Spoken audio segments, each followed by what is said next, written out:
La coopérative SEMPA, Société coopérative ivoirienne de négoce des produits agricoles, initie une séance de vaccination contre la maladie à coronavirus à Beauville.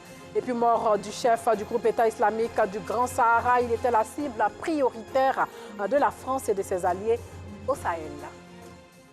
Bonsoir et bienvenue dans le journal. Pour mieux lutter contre la maladie à coronavirus, la coopérative SEMPA, Société coopérative ivoirienne des négoces des produits agricoles, a initié une séance de vaccination à l'intention de son personnel et des membres de la dite coopérative à son siège à Beauville. Plusieurs habitants de la commune d'Aboville ont aussi été invités à se faire vacciner. Le reportage de Bintou Pekeli. File d'attente et partage de cache-nez. Les locaux de la coopérative SEMPA, Société coopérative ivoirienne de négoce des produits agricoles, pris d'assaut par la population de la ville d'Agoville. La raison, se faire vacciner contre la maladie à Covid-19. Patricia Camara et sa mère, informée par un proche, souhaitent aussi se faire vacciner. Je suis là avec ma maman. Je lui ai dit qu'on doit faire le vaccin parce qu'on dit, je ne sais pas à partir de quand, on ne pourra pas aller dans les lieux publics tant qu'on n'a pas fait le vaccin. Donc je lui ai dit de venir qu'on fasse le vaccin ensemble. Docteur Alexandre Yohou et son équipe se préparent pour la mise en place de leur matériel dans l'arrière-cour du siège de la coopérative SEMPA, aménagé pour la circonstance. L'installation terminée, docteur Alexandre donne quelques conseils sur le vaccin du jour. Tous ceux qui ont 18 ans et plus, 18 ans et plus, mais dans 18 ans et plus, là, les femmes enceintes, là, on ne les fait pas. Les femmes qui donnent à l'été, les femmes qui donnent à bébé là, tété là, on ne donne pas, on ne vaccine pas. Maintenant, quand il y a une autre maladie ou bien quand il y a quelque chose, il faut nous signaler dans les interrogatoires. On va voir si on peut te faire ou bien on ne va pas te faire. Une seule dose. C'est la particularité du vaccin Johnson & Johnson qui est administré à Patricia et sa mère, ainsi qu'aux autres personnes présentes. Tour à tour, elles suivent le système de passage mis en place. Ils viennent de me faire vacciner, en tout cas, c'est important donc qu'ils me fait vacciner. Parce que bon, je ne pense pas que ça fait mal, ça ne fait pas mal, il n'y a pas senti de douleur. Comme certains me disent que ça fait mal, les trucs du genre. Je dis merci à ma fille, je suis venue me faire vacciner. C'est important pour la santé. Ceux qui ont peur de venir faire, je leur dis, ils n'ont qu'à venir se faire vacciner. Le but, c'est de me protéger et puis de protéger les autres. Et puis surtout que nous sommes des prêtres, on reçoit beaucoup de personnes, alors on est, je peux dire, exposé à cela. Pendant ce temps, à l'étage supérieur du siège de la coopérative SEMPA se tient une réunion des producteurs du café cacao venus majoritairement des villages de la région de l'Agnébi-Tiassa. L'un des points forts de cette rencontre, la sensibilisation à la vaccination contre la Covid-19. Après les échanges, personnel et membres de la coopérative SEMPA, 100 volontaires au total, se joignent à la population pour se faire vacciner. C'est important pour moi-même d'abord ma santé et la santé de mes collègues et ma famille à la maison. C'est une collaboration avec le ministère de la Santé et avec la préfecture d'Agboville parce que la Côte d'Ivoire a besoin de population en santé. Et aujourd'hui, à la Covid qui est en train de sévir, nous, SEMPA, nous avons décidé de dire non à la Covid. Voilà pourquoi nous avons appelé les planteurs de la brousse, le personnel à se faire vacciner et respecter aussi les décisions prises par ce pays. Selon Moussa Sawadogo, PCA de la coopérative SEMPA, ce sont plus de 1000 membres de la dite coopérative qui sont vaccinés ce jour sur 3500. Les responsables de la coopérative SEMPA envisagent étendre les séances de vaccination contre la Covid à ses membres dans les villages en vue de lutter efficacement contre la pandémie. Des médicaments vivres et non vivres offerts à l'oncologie pédiatrique du CHU de Trècheville, l'Arche de Noé de Boaké et l'orphelinat Le Bon Berger de Boaké pour sauver des enfants malades du cancer. Un tournoi de golf dénommé Trophée de la Charité Acte 2 a aussi été organisé pour collecter des fonds en vue de venir en aide à ces enfants. Une initiative de l'ONG à Magnon en collaboration avec l'AS Ivoire Golf Club d'Abidjan. Le reportage de Colette Ilboudo commenté par Alassane Pargandrabo.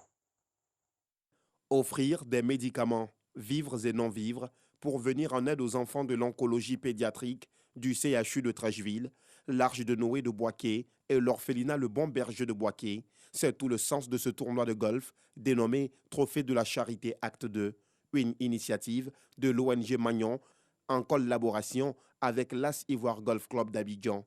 L'objectif de ce trophée, c'est de trouver des dons pour des cibles. C'est une compétition qui se veut conviviale, tout ça. Dans le sport, aussi une autre façon aussi de voir le sport, c'est-à-dire faire du sport et aussi ajouter l'action sociale. Une initiative à caractère social saluée par les acteurs du golf qui n'ont pas manqué à l'appel de l'ONG Magnon. On a voulu soutenir la cause, c'est-à-dire la lutte contre le cancer, particulièrement le cancer des enfants. C'est bien dommage que au début de sa vie, on soit frappé par cette maladie lourde. C'est une initiative à encourager, ouais. Forcément, il devrait y en avoir plus souvent. Il y a des gens qui travaillent comme ça pour des œuvres et pour des belles choses, surtout ici en Côte d'Ivoire. Nous avons essayé de participer pour donner de la joie à des enfants, pour donner un peu de bonheur aux autres en participant à ce tournoi-là, en essayant de miser un peu. Et le fait même de participer au tournoi contribue à lever un petit fonds pour ceux qui en ont besoin. Au terme du tournoi, des trophées ont été décernés aux différents gagnants du jeu. Créée en 2019, l'organisation non gouvernementale Magnon s'est donnée pour mission de voler au secours des orphelins, veuves, filles, mères, les enfants souffrant du cancer. Bref, venir en aide aux couches vulnérables. Le groupe islamique Jamaatul Zikr Absuna Lawanimal Lawakil a organisé la 13e édition de sa journée de prière dans la commune de Port-Boué.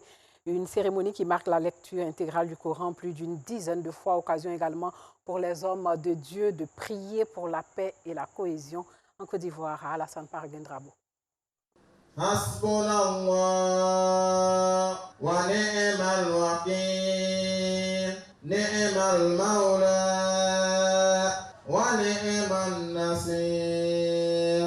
Littéralement, cette formule signifie « Allah nous suffit ». Il est notre meilleur garant. Ce zikr a été des milliers de fois récité durant toute l'année par les fidèles du groupe islamique Jamaatul Zikr Hasbunallah wa ni'mal wakil. Cette cérémonie, organisée ce dimanche dans la commune de Port-Boué, couronne une longue période de lecture du Coran et de zikr. L'objectif, c'est d'appeler tous les musulmans, Inch'Allah, à se purifier et à être, Inch'Allah, attachés à Allah subhanahu wa ta'ala. Lorsque le fidèle est attaché à son Créateur suprême, il est guidé dans le droit chemin. Placée sous le sceau de la réconciliation nationale, cette cérémonie de prière était aussi une aubaine pour le guide de l'association Jamaatul Zikr, Hasbunallah wa ni'mal wakil, ainsi que le conférencier du jour, de revenir sur l'importance du maintien de la cohésion sociale. Quand on parle de la cohésion, on parle de la paix. L'islam, c'est la paix. L'islam, c'est la cohésion. L'islam, c'est la fraternité. L'islam, c'est l'amour. Parce que quand il y a la paix dans le pays, alhamdulillah, rabbil alamin, il y a la stabilité, il y a la tranquillité. Il faut savoir, pour réconcilier un pays ou bien une nation, il faut se réconcilier d'abord avec son Créateur. Si vous avez la réconciliation avec Dieu, vous allez voir que ce Dieu-là va toucher les cœurs et la réconciliation et la cohésion sociale va venir sans être touché par quelque chose. Représentant le parrain de la cérémonie, Salif Ouattara a demandé aux participants de multiplier les prières en faveur du président de la République, Alassane Ouattara. Nous avons le devoir, effectivement, de prier pour le président de la République, pour que Dieu lui accorde la santé, pour continuer à rassembler tous les Ivoiriens, pour parler une seule voix, parce que nous avons un seul pays, nous avons une seule Côte d'Ivoire, elle est une et indivisible. Pour rappel, la cérémonie de prière du groupe Jamaatul Zikr Hasbunallah wa ni'mal wakil était à sa 13e édition.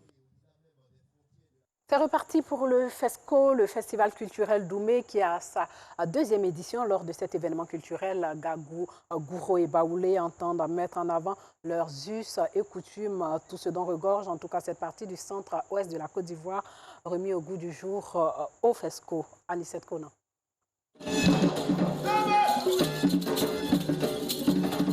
Des chants et pas de danse du masque Zaouli du village de Monfla pour ouvrir le FESCO, Festival culturel Doumé. En présence des chefs de terre, des filles et fils de la région du Gand, ce festival organisé par le président du conseil régional Doumé, en collaboration avec les membres de l'association du cinéma et de l'audiovisuel de la ville, a tenu toutes ses promesses.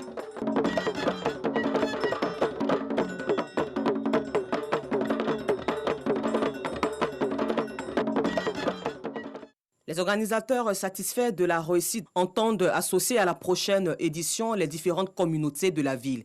Objectif, promouvoir le vivre ensemble. Il est nigérien, il dit il fait 10 ans en Chine. Il prend encore, il fait ça.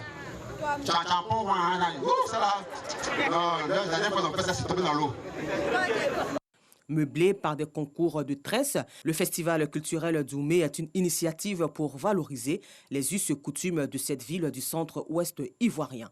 Il se tient tous les ans et rassemble plus de 1000 personnes dans la ville Doumé.